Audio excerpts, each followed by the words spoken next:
গাজীপুরে সাংবাদিক আসাদুজ্জামান তুহিন হত্যা এবং ট্রাভেল ব্যাগে মরদেহ উদ্ধারের রেশ কাটতে না কাটতেই এবার মিলল নারীর লাশ।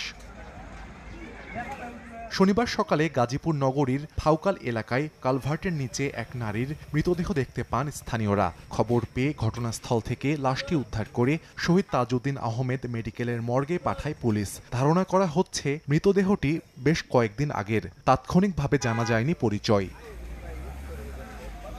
এদিকে ফরিদপুর শহরের একটি ভাড়া বাসা থেকে উদ্ধার হয় মিম আক্তার নামে এক গৃহবধূর মরদেহ।